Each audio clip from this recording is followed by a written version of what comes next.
My Chinese name is Chen Liyou. English name is Joyce. My student number is 26. I'm freshman at NCUE. What reality are you creating for yourself? By Isaac Lidsky. When Dorothy was a little girl, she was fascinated by her goldfish. Her father explained to her that fish swim by quickly wagging their tails to propel themselves through the water. Without hesitation, little Dorothy responded, "Yes, they did, and fish swing backwards by wagging their heads." Laughter. In her mind, it was a fact as true as any other. Fish swing backwards by wagging their heads. She believed it. Our lives are full of fish swimming backwards. We make assumptions and faulty leaps of logic. We harbor bias. We know that we are right and they are wrong. We fear the worst. We strive for unattainable perfection. We tell ourselves what we can and cannot do. In our minds, fish swing by in reverse, frantically wagging their heads, and we don't even notice them. I'm going to tell you 5 facts about myself. One fact is not true. 1. I graduated from Harvard at 19 with an honors degree in mathematics. 2. I currently run a construction company in Orlando. 3. I starred on a television sitcom. 4.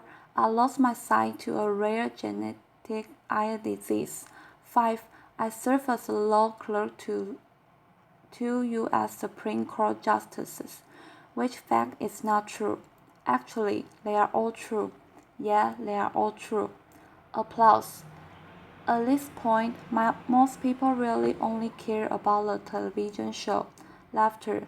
I know this from experience. Okay, so the show was NBC's Saved by the Bell, the new class, and I played Whistle Wiesel, who was the sort of dorky, nerdy character on the show, which made it a very major acting challenge for me as a 13-year-old boy. Laughter. Now, did you struck with my number 4, my blindness? What is that? We make assumptions about so-called disabilities. As a blind man, I confront others' incorrect assumptions about my abilities every day. My point today is not about my blindness, however, it's all about my vision. Going blind told me to live my life eyes wide open. It told me to spot those backward swimming fish that our minds create. Going blind casts them into focus. What does it feel like to see? It's immediate and passive. You open your eyes and there's the world. Seeing is believing. Sight is the truth, right? Well, that's what I thought. Then, from age 12 to 25, my retinas progressively deteriorated. My sight became an increasingly bizarre carnival household of mirrors and illusions. The salesperson I was relieved to spot in the store was a real mannequin. Reaching down to wash my hands, I suddenly thought it was a urinal I was touching, not a sink, when my fingers felt its true shape. I frankly described the photograph in my hand, and only then I could see the image depicted. Objects appeared, morphed, and disappeared in my reality. It was difficult and exhausting to see. I pieced together fragmented, transitory images, consciously analyzed the clues, searched for some logic in my crumbling kaleidoscope until I saw nothing at all. I learned that what we see is not universal truth. It is not objective reality. What we seek is a unique, personal, virtual reality that is masterfully constructed by our brain. Let me explain with a bit of amateur neuroscience.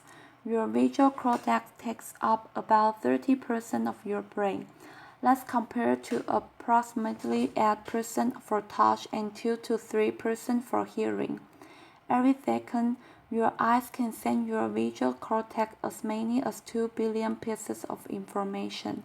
The rest of your body can send your brain only an additional billion. So sight is 1/3 of your brain by volume and can claim about 2/3 of your brain's processing resources. It's no surprise then that the illusion of sight is so compelling, but make no mistake about it, sight is an illusion. Here's where it gets interesting. To create the experience of sight, your brain references your conceptual understanding of the world, other knowledge, your memories, opinions, informations, mental attention. All of these things and far more are linked in your brain to your sight. These linkages work both ways and usually occur subconsciously. So, for example, what you see impacts how you feel, and the way you feel can literally change what you see. Numerous studies demonstrate this.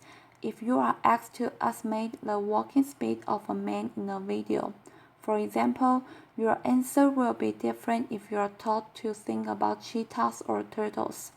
A hill appears steeper if you are just exercise, and a landmark appears farther away if you're wearing a heavy backpack.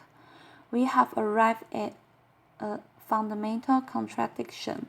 What you see is a complex mental construction of your own making, but you experience it passively as a direct representation of the world around you. You create your own reality, and you believe it. I believed mine until it broke apart. The deterioration of my eyes shattered the illusion. You see, sight is just one way we shape our reality. We create our own realities in many other ways. Let's take fear as just one example. Your fears distort your reality. Under the warped logic of fear, anything is better than the uncertain. Fear fills the void at all costs, passing off what you dread for what you know, offering up the words in place of ambiguous, substituting assumption for reason. Psychologists have great term for it, awfulizing. Laughter, right? Fear replaces the unknown with the awful. Now, fear is self-realizing.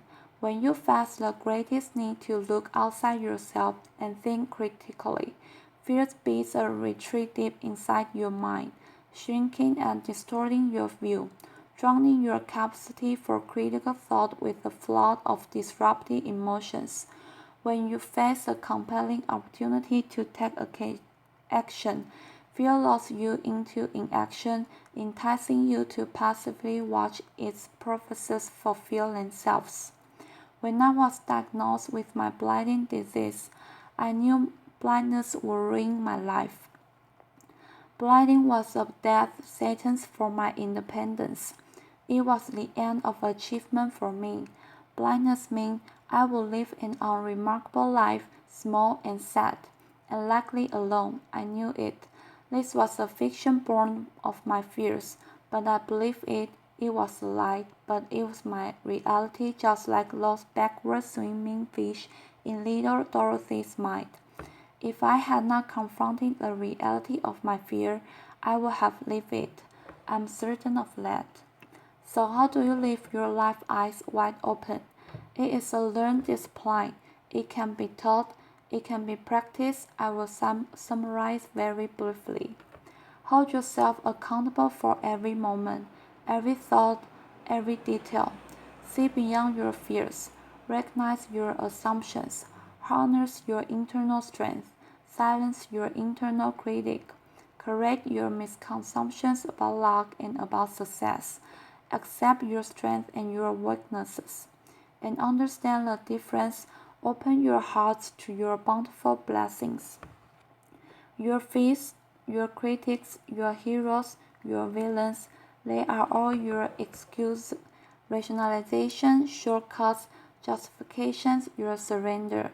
They are fictions you perceive as a reality. Choose to see through them. Choose to let them go. You are the creator of your reality. With the empowerment comes complete responsibilities. I choose to step out of fear's tunnel into terrain uncharted and undefined. I choose to build there a blessed life, far from alone. I share my beautiful life with Dorothy, my beautiful wife, with our triplets, who we call the Tripskys, and with the latest addition to the family, sweet baby Clementine. What do you fear? What lies do you tell yourself? How do you embellish your truths and write your own fictions? What reality are you creating for yourself? In your career and personal life, in your relationships, and in your heart and soul, your backward swimming fish do you great harm. The exact atoll in missed opportunities and unrealized potential, and engender insecurity and distrust where you seek fulfillment and connection. I urge you to search them out. Helen Keller said that the only thing worse than being blind is having sight but no vision. For me, going blind was a profound blessing, because blindness gave me a vision. I hope you can see what I see. Thank you. Applause. Bruno Grisani. Isaac, before you leave the stage, just a question. This is an audience of entrepreneurs, of doers, of innovators. You are a CEO of a company down in Florida, and many are probably wondering, how is it to be a blind CEO? What kind of specific challenges do you have, and how do you overcome them? I say Lidsky. Well, the biggest challenge becomes a blessing. I don't get visual feedback from people. Laughter. BG. What's the noise there? IL. Yes. So for example, in my leadership team meetings, I don't see facial expressions or gestures. I've learned to solicit a lot more verbal feedback. I basically force people to tell me what they think, and in the respect, it's become, like I said, a really blessing for me personally and for my company, because we communicate at a far deeper level. We avoid ambiguities, and most important, my team knows that what they think truly matters. BG. Isaac, thank you for coming to TED. IL. Thank you, Bruno. Applause.